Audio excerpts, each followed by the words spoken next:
Okay, I mentioned in connection with the Dan Berrigan picture that his brother Phil was also an important person in the peace movement. And right over here, we have a icon of the Phil breaking his hands are chained, but he's holding the Bible. And he was always connected to us, came out for retreats, sometimes our retreats, and he was just a really amazing person, and spent also many years in prison for the actions that he took. When he left the priesthood, he married a woman who, his name is Liz McAllister, and this painting is by Liz. She is an artist in her own right, and she and Willa from the Catholic Worker in Baltimore, Maryland, used to paint together. And one time when someone from Baltimore was coming out this way, she asked that they deliver this to us, so we feel very honored to have her painting here in the front hall. Next to it is a former guest at our house, and in many other Catholic workers too. He was quite a character at Birmingham. He used other names as well. We keep it here because it has Dorothy and it has the name Agitator on it, and so it's not only an artwork of a former guest, but it's kind of an icon of Hennacy House. And so he was a character, to say the least. He would present himself as, if he went to a Catholic worker and he could tell that the person didn't know much, he'd say it was Dan Berrigan, or he would say it was other people, and they'd bring him in, and then when someone a little more knowledgeable would arrive, they'd know it was, who at Birmingham.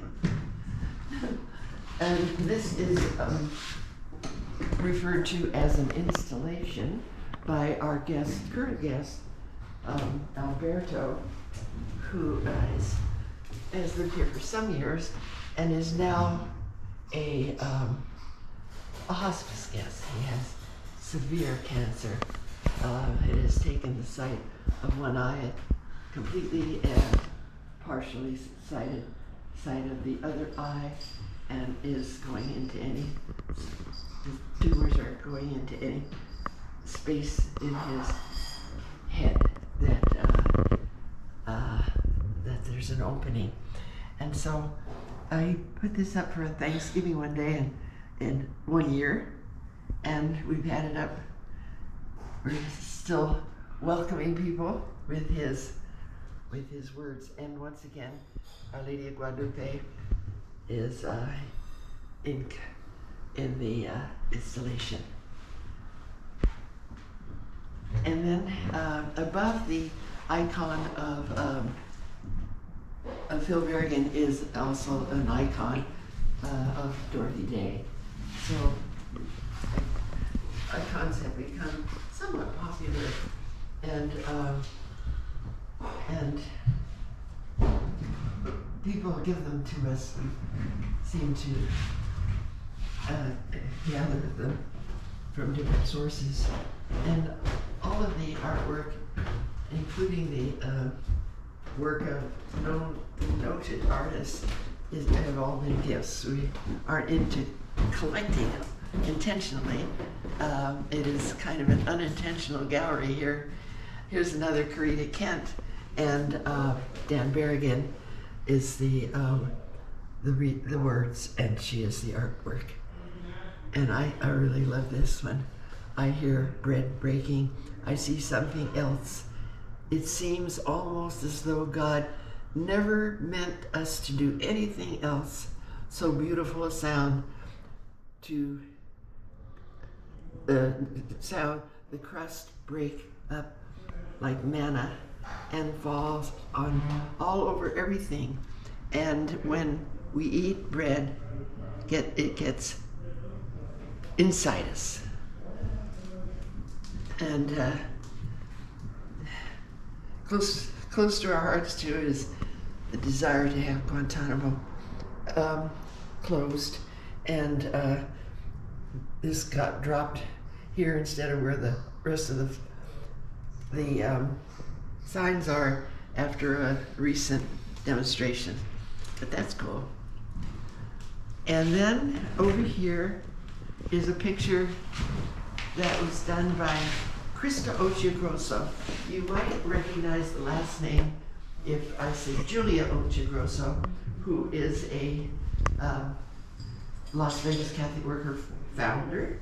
And this is her twin sister, who would, at the beginning of their Catholic worker-isms, they were both in this community for some time together. And it's one of my favorites. I think it's beautiful. And then up on the wall is an East LA thing. Chaka, many years back, was well, he is an artist, but he was known for all of his, what do you call it? Tagging. Tagging. And so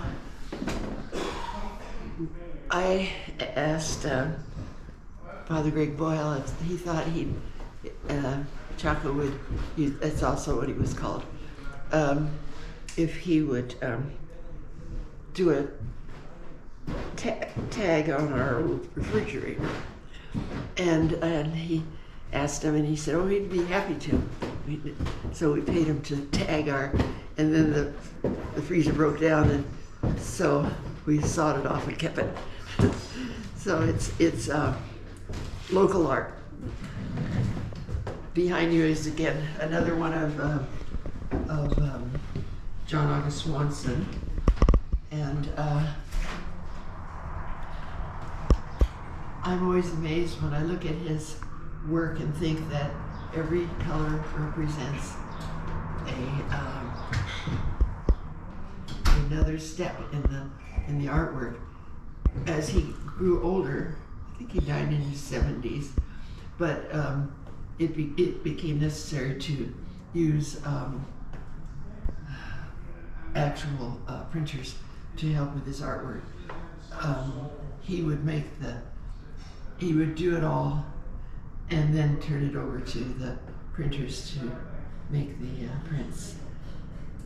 But anyway, he was amazing and a dear friend. This, I will just mention, is the artwork of a former guest many years ago, and it's about the police. And he came in one day when we weren't here, hung this, and it's been here for about probably more than 20 years now. We saw no reason to take it down. We didn't use that door anyway.